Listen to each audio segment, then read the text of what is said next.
जय जिजाऊ जय शिवराय.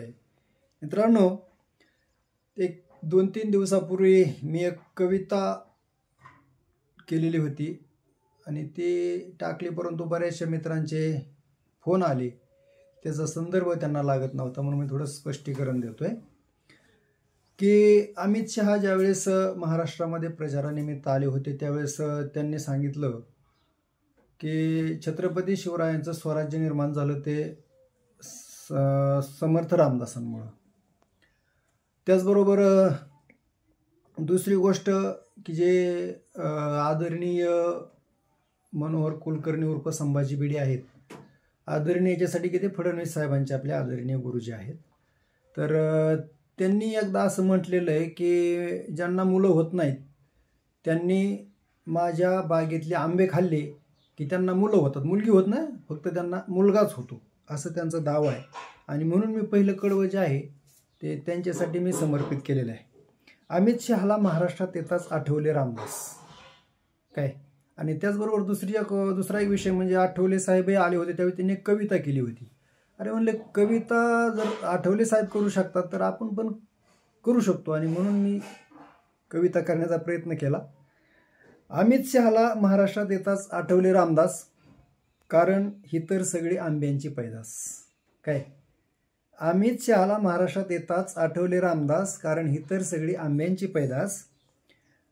आता निवडणूक आली की हिंदू धोक्यात असं रान उठवलं जातं, आणि म्हणून मी त्याच्यावरती एक कडवं केलं आहे की निवडणूक आली की धर्म येतो धोक्यात आणि विकास मात्र कधीच नसतो यांच्या डोक्यात काय.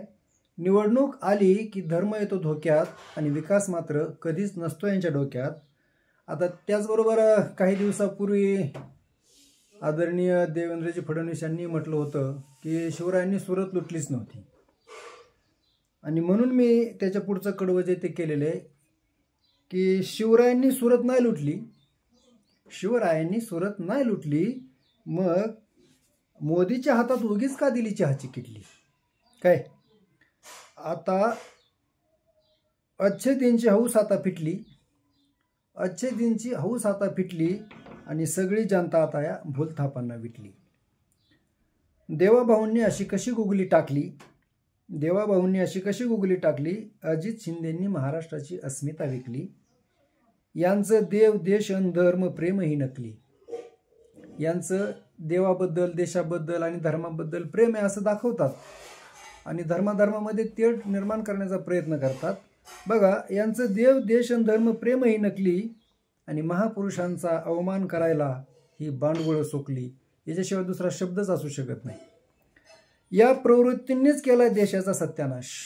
आणि मग हे धर्मामध्ये जातीमध्ये वितुष्ट निर्माण करणं, भांडणं लावणं, याच्यावरतीच असं म्हणजे त्यांचं जे काय राजकारण आहे ते चालतं.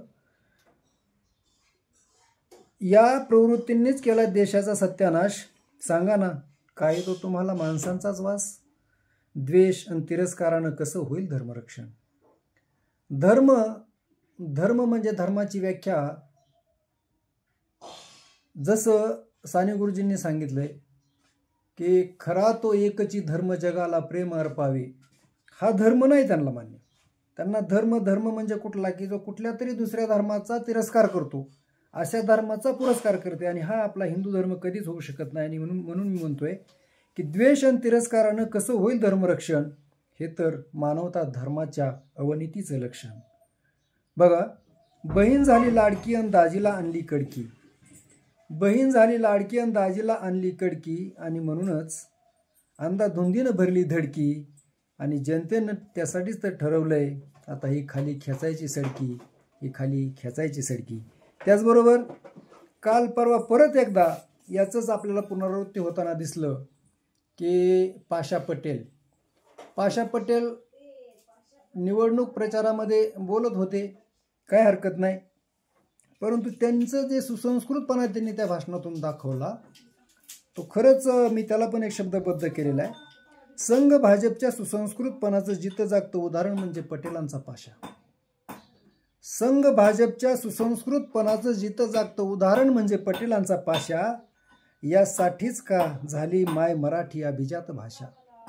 यासाठीच का झाली माय मराठी अभिजात भाषा, आणि या प्रवृत्तीमुळेच महायुतीला गुंडाळावा लागला गाशा. धन्यवाद. जय जिजाऊ, जय शिवराय, जय ज्योती, जय क्रांती, जय भीम.